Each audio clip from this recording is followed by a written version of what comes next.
There's nothing like the glow of the New York City lights while flying north up the Hudson River at night. Or during a night training mission, seeing the lights of that well-lit runway coming into view. Night flying can be absolutely stunning and one of the most rewarding perks to flying in general aviation. After logging well over 100 hours of night flying, I learned some lessons that every pilot can benefit from. Clouds are sneaky at night. I was in a night cross country with a student returning back to Atlanta. And then all of a sudden, there was no lights, no ground contact, no moon. We were in a cloud and it happened fast and neither of us saw it. You might fly straight into a cloud without even realizing it. And if you're not instrument rated, be extra cautious and stick to severe, clear conditions. Altitude is your friend, but at night, altitude can be your best friend. In 2024, a Canadian registered Piper Turbolance, the pilot in the airplane with the hobbled engine flew directly over the center of the airport, but they flew too far away from the airport, setting up for a landing. Sadly, they crashed and killed all on board. Staying high until you're absolutely sure you're going to make the runway is the way to go. Your engine doesn't know it's night, but I promise you'll hear every little sound just a little differently and think, is everything okay? That's why having an engine monitor and understanding the data really is critical. Trust your data in that situation, not your nerves. At night in emergency, well, your options shrink. Also, landings are harder to plan and see, and terrain becomes this invisible threat. You just don't know. Always do your best to stay ahead of the plane and have a plan in case something does go wrong. Once you're out.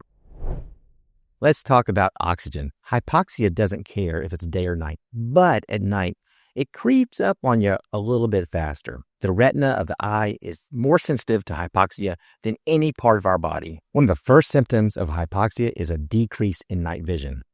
Those effects are noticeable starting at about 5,000 feet AGL of where your body is acclimatized for. In 2020, a Cirrus SR-22 crashed in Arkansas, resulting in the deaths of a private pilot and 3 members of his family. That flight began in VMC, but at night. On that flight, the pilot encountered IMC, instrument conditions, and turbulence while trying to navigate near a storm system. ATC tried providing a course correction to avoid the severe weather, and the pilot likely couldn't or didn't follow the instructions that he got. He became disoriented and lost control of that airplane. The aircraft banked and made a turning descent and lost radar contact shortly thereafter, crashing into wooded terrain. The NTSB reported that there were no mechanical issues, and likely the autopilot, while operational, may not have been fully utilized by the pilot. The pilot was not instrument rated, had very limited recent night flight experience, and limited inadvertent IMC training. He had received a weather briefing about 17 hours before the flight. Even though there were thunderstorms in the area, there's no record that he got an updated weather briefing before the flight left. The NTSB concluded that the probable cause of the accident was spatial disorientation due to flight into dark night IMC, compounded by lightning and turbulence.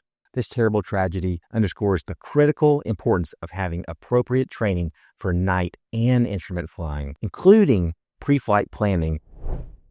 Autopilot can be your best friend at night. It can reduce your workload, it can keep you on course, and that allows you to focus on situational awareness. It's not a crutch, it is a tool. So if your airplane has an autopilot, please know how to use it. Oddly enough, traffic at night can be much easier to see. Nav lights and anti-collision lights, those are really well lit at nighttime. But you do have to keep your eyes moving, and remember, keep scanning that sky for traffic. All right, red lights in the cockpit. I'm going to say this one is overhyped. They're really only helpful for dark adaptation, which doesn't happen quickly in a typical airplane cockpit. White lights work just fine. Don't stress about having some fancy red light. You'll see low intensity white cockpit lights. Those are often used in today's world because they really afford a more natural visual environment within the airplane. And by using that white light, it doesn't degrade the color of objects like that red light does. Have you tried reading a paper map with just a red light? It is not easy. Pilot-controlled lighting isn't a machine gun from Call of Duty. Practice the clicks and proper pacing of a PCL activation, because if you do it incorrectly, the lights might just not work properly or be the setting that you want. Watch and listen how CFI Sam at Northwest Aeronaut activates pilot-controlled lighting. Glide slope's coming in. We're going to turn the lights on now. That, by the way, is the proper way to turn lights on. At night, you cannot see a spinning prop. You should treat every plane in the ramp as though the propeller is actually turning. New at 6, we are learning a Georgia Southern student has died after an accident at an airport. We're told after he got off the plane, he walked toward the front of the plane and was hit by a propeller. And on top of that, never get in or out of an airplane while the engine is running. Landing at night can be tricky. Depth perception changes, so your flare or round out, it probably is going to feel different. Use the runway lights to gauge your height and don't rush the landing. So do you have any night flying tips or stories? I'd love to hear about those in the comments below. If you don't mind, I'd be really grateful for a like and subscribe. I appreciate it. Anything you might need, like charts, a flashlight, or a water bottle, keep that with you at arm's reach.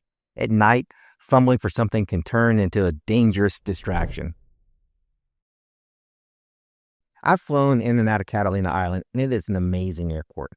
I can't imagine flying out of there at night against local procedures in a fully loaded airplane that was having mechanical issues all day. But that's exactly what happened on October 8th of 2024. A Beach Baron November 7-3 Whiskey Alpha has gone down after attempting a night takeoff out of Southern California's Catalina Airport. Following a delayed engine start and battery charging issues, the aircraft departed runway 22 in dark night conditions around 8:05 p.m. And although the airport manager warned the replacement aircraft's pilot that night operations weren't permitted at Catalina, the pilot decided to proceed with the departure after sunset against that advice. ADS-B data suggested the airplane became airborne midway down the runway and maintained a low altitude before descending and veering to the right. It ultimately impacted a ridgeline approximately 1 mile southwest of the departure end of the runway. That takeoff attempt and short flight sadly resulted in the deaths of all 5 people on board.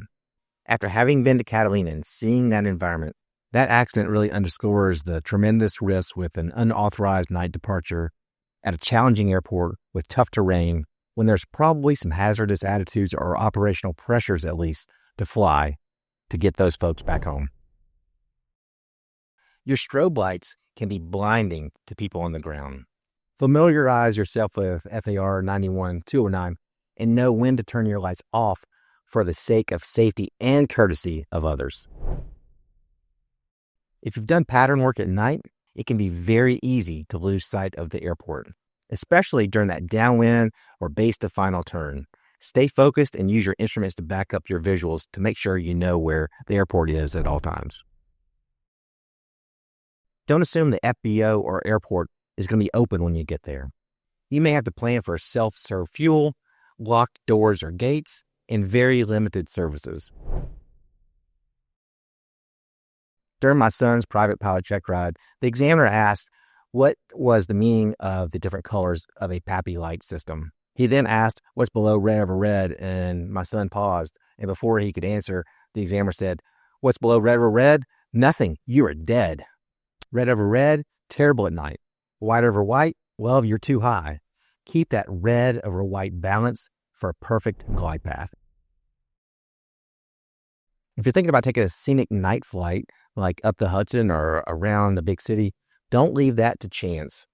Plan your route carefully, and if you're unfamiliar with the area, get input from someone who knows that airspace and how it works.